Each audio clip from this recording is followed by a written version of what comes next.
It's story time.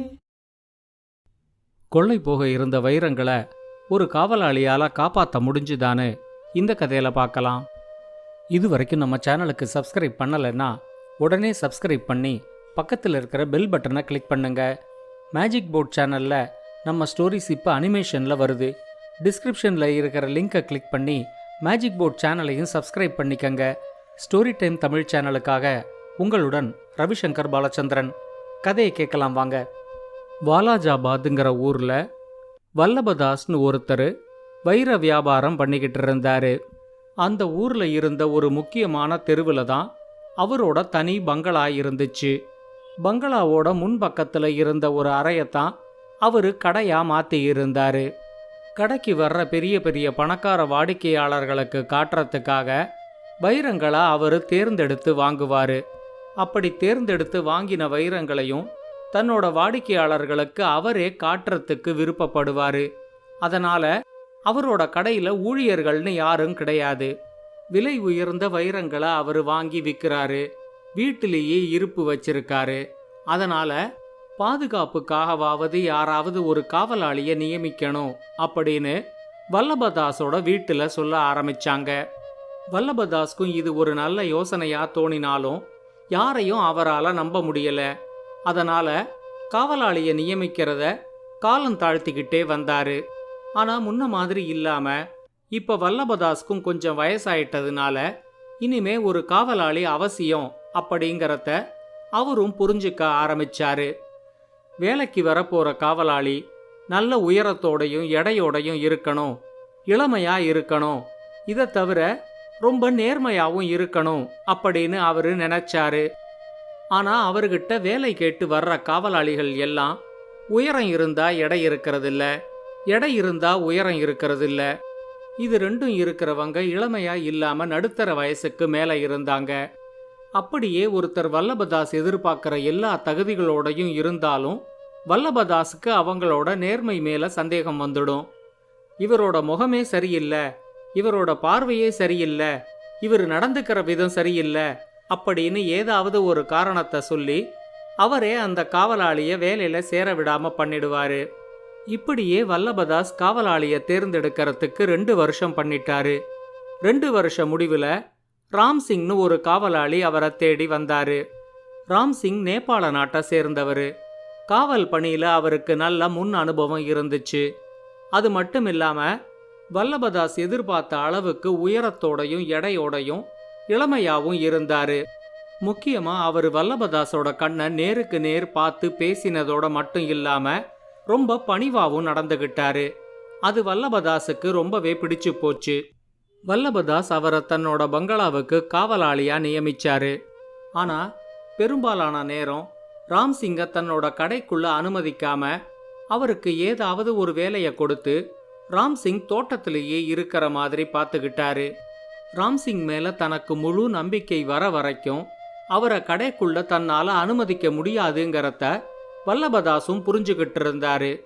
வைர நகைகளை வாங்க வர்ற வாடிக்கையாளர்களை வாசல்லேந்து தோட்டத்தை தாண்டி பங்களா வரைக்கும் கொண்டு வந்து விடுறது மட்டும்தான் ராம்சிங்க்கு வேலையா இருந்துச்சு. விலை உயர்ந்த வைரங்களை ராம்சிங் பார்க்கறதுக்கு ஒரு வாய்ப்பு கிடைச்சா அது அவரை திருட தூண்டிடும் அப்படின்னு வல்லபதாஸ் நினைச்சாரு. அதனாலேயே ராம்சிங்க்கு அப்படி ஒரு வாய்ப்பு கொடுக்காம தன்னோட கடைக்குள்ள அவரை அனுமதிக்காம பார்த்துக்கிட்டாரு. வேலைக்கு சேர்ந்த 1 மாசத்துக்குள்ளேயே வல்லபதாஸ் என்ன நினைக்கிறாருங்கிறத ராம்சிங்கால புரிஞ்சுக்க முடிஞ்சுது. ராம்சிங் ரொம்ப நேர்மையான காவலாளி தான். உழைச்சு தனக்கு சம்பளமா வர்ற பணத்தை விட வேற எதையுமே அவரு குறுக்கு வழியில அடைய நினைக்க மாட்டாரு. ஆனா வல்லபதாஸ் இப்படி செய்யறது ராம்சிங்குக்கு ரொம்பவே வருத்தமா இருந்துச்சு. தன்னோட நேர்மைய எப்படியாவது வல்லபதாஸ்க்கு புரிய வைக்கணும் அப்படின்னு ராம்சிங் நினைச்சாரு. அப்படி புரிய வைக்க முடிஞ்சாதான் வல்லபதாஸ்க்கு தன் மேல ஒரு நம்பிக்கை வரும் அப்படின்னு அவரு நம்பினாரு. அப்படி ஒரு வாய்ப்பு வர்றதுக்காகவும் ராம்சிங் காத்துக்கிட்டு இருந்தாரு. ஆனா ராம்சிங்கை எதிர்பார்க்காத மாதிரி கூடிய சீக்கிரமே அவருக்கு ஒரு நல்ல வாய்ப்பு வந்துச்சு. ஒரு நாள் காலையில முடிக்க வேண்டிய வியாபாரத்தை முடிச்சிட்டு மத்தியான சாப்பாட்டுக்காக வல்லபதாஸ் கடையோட உள்பக்கம் இருக்கிற தன்னோட வீட்டுக்குள்ள போயிருந்தாரு.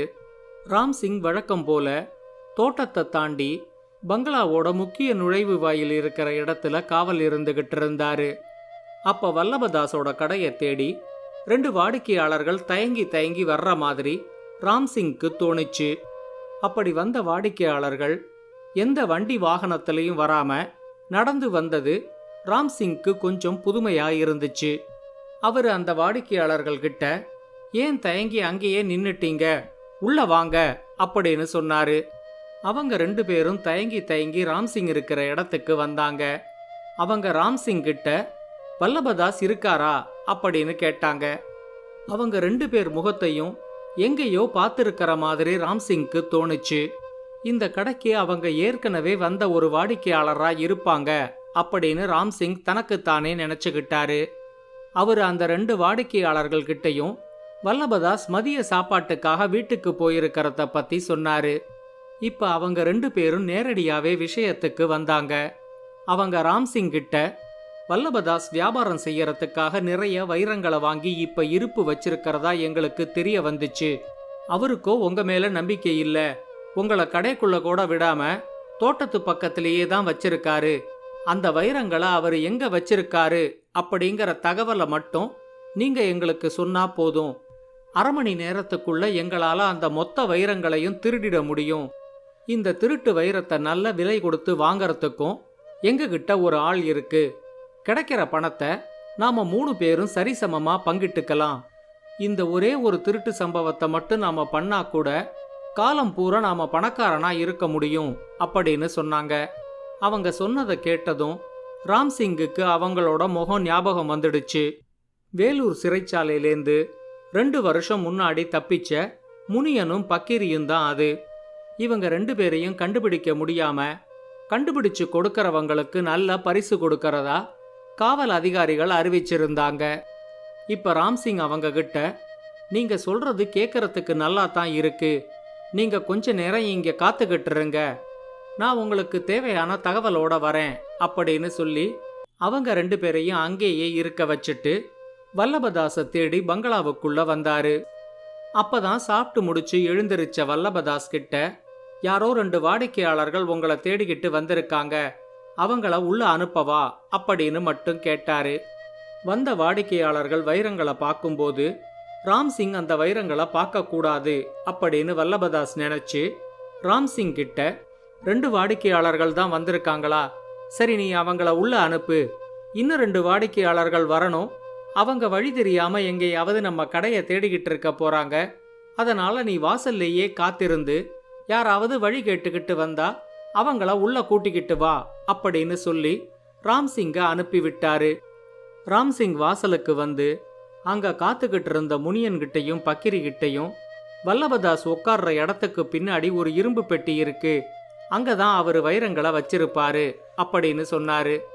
வல்லபதாஸ் சொன்ன மாதிரியே பங்களாவையும் தோட்டத்தையும் தாண்டி முக்கியமான நுழைவு வாயில் கிட்ட ராம்சிங் காவல் காக்க ஆரம்பிச்சாரு. ராம்சிங் கிட்ட சொன்ன மாதிரியே முனியனும் பக்கிரியும் 1/2 மணி நேரத்துக்கு மேல அவகாசம் எடுத்துக்கல. உள்ள நுழைஞ்ச உடனேயே அவங்க வல்லபதாஸ் மேல பாஞ்சு அவரு கத்த முடியாதபடிக்கு அவரு வாயில ஒரு துணியை வச்சு அடைச்சாங்க. அவரோட கையையும் காலையும் கட்டி நாற்காலிக்கு அடியில ஒரு இடத்துல உருட்டி விட்டுட்டு பின்னாடி இருந்த இரும்பு பெட்டியை திறந்து அதுக்குள்ள இருந்த மொத்த வைரத்தையும் எடுத்து ஒரு துணியில மூட்டையா கட்டி எடுத்துக்கிட்டு அங்கேருந்து வெளியே வந்தாங்க. இப்ப அவங்களுக்கு ராம்சிங் மேல எந்த பயமும் இல்ல. ராம்சிங்க தங்களோட கூட்டாளியாவே பார்த்தாங்க. அவங்க 2 பேரும் பங்களாவை விட்டு வெளியே வர்றத பார்த்ததும் ராம்சிங்கும் முக்கிய நுழைவாயில் பகுதியிலேந்து தோட்டத்துக்கு வந்தாரு. அவங்க ராம்சிங் கிட்ட ஏதோ சொல்ல முயற்சி செஞ்சப்போ ராம்சிங் தன்னோட 2 கையாலையும் அவங்க 2 பேரையும் ஒரே அடியா அடிச்சு கீழே தள்ளி விட்டாரு. இந்த மாதிரி ஒரு அடிய அவங்க காவல் அதிகாரிகள் கிட்ட கூட வாங்கினதில்ல. அதனால எழுந்திருக்க கூட முடியாம 2 பேரும் சுருண்டு அப்படியே கீழே விழுந்துட்டாங்க. ராம்சிங் அங்க இருந்த ஒரு கயிறால அவங்களோட கையையும் காலையும் கட்டி அவங்க 2 பேரையும் தர தரன்னு பங்களாவுக்குள்ள இழுத்துக்கிட்டு வந்தாரு. அங்க மயங்கி கிடந்த வல்லபதாஸோட முகத்துல கொஞ்சம் தண்ணிய தெளிச்சு அவரை எழுப்பி விட்டு, உங்ககிட்டேந்து வைரங்களை இவங்க 2 பேரும் திருடிக்கிட்டு போக முயற்சி செஞ்சாங்க, நான் அவங்கள பிடிச்சு அடிச்சு கட்டி போட்டிருக்கேன், அவங்க உங்ககிட்டேந்து திருட முயற்சி செஞ்ச வைரம் இதோ இந்த மூட்டைக்குள்ள இருக்கு, சரியா இருக்கான்னு பாத்துக்கங்க அப்படின்னு சொல்லி அவங்க கிட்டேந்து பிடுங்கின வைர மூட்டைய வல்லபதாஸ் கிட்ட கொடுத்தாரு. வல்லபதாஸுக்கு அதிர்ச்சியில பேச்சே வரல. ஆனா அவரு ராம்சிங்க கையெடுத்து கும்பிட்டாரு. அவரோட கண்ணுலேந்து கண்ணீர் வழிஞ்சுகிட்டு இருந்துச்சு. காவல் அதிகாரிகளுக்கு தகவல் தெரிஞ்சதும் கொஞ்ச நேரத்திலேயே அவங்க அந்த இடத்துக்கு வந்துட்டாங்க. வேலூர் சிறைச்சாலையிலேருந்து தப்பிச்சு போய் 2 வருஷமா காவல் அதிகாரிகளுக்கு தண்ணி காட்டிக்கிட்டு இருந்த முனியனையும் பக்கிரியையும் பிடிச்சு கொடுத்ததுக்காக ராம்சிங்க்கு அவங்க நன்றி சொன்னாங்க. வல்லபதாஸ் ராம்சிங் கிட்ட, இந்த ஒரே ஒரு கொள்ளை சம்பவம் மட்டும் நடந்திருந்துச்சுன்னா நான் வாழ்நாள்ல சம்பாதிச்சு வச்ச மொத்த பணமும் போயிருக்கும். அதை காப்பாத்தி கொடுத்த உனக்கு நான் ஏதாவது ஒரு பரிசு கொடுக்கணும் அப்படின்னு சொல்லி நல்ல விலை உயர்ந்த வைரக்கற்கள் 2 ராம்சிங்க்கு பரிசா கொடுத்தாரு. வல்லபதாஸ் கொடுத்த பரிசு மட்டும் இல்லாம காவல் அதிகாரிகள் அறிவிச்சிருந்த பரிசும் ராம்சிங்குக்கு கிடைச்சது. ஆனா இந்த ஒரு சம்பவத்துக்கு அப்புறம் வைரங்கள் இருக்கிற இரும்பு பெட்டியோட சாவிய ராம்சிங் கிட்ட கொடுக்கற அளவுக்கு வல்லபதாஸுக்கு அவர் மேல நம்பிக்கை வந்துடுச்சு. இந்த கதையை பத்தின உங்களோட கருத்துக்களை ஸ்டோரி டைம் தமிழ் யூடியூப் சேனல்லையும் பாட்காஸ்ட்லையும் பின்னூட்டத்தில் கமெண்ட்ஸா பதிவு பண்ணுங்க. இந்த கதை உங்களுக்கு பிடிச்சிருந்தா லைக் பண்ணுங்க, கமெண்ட் பண்ணுங்க, ஷேர் பண்ணுங்க. மறக்காம ஸ்டோரி டைம் தமிழ் சேனலை சப்ஸ்கிரைப் பண்ணுங்க. அப்படியே பக்கத்துல இருக்க அந்த பெல் ஐகானை கிளிக் பண்ணுங்க.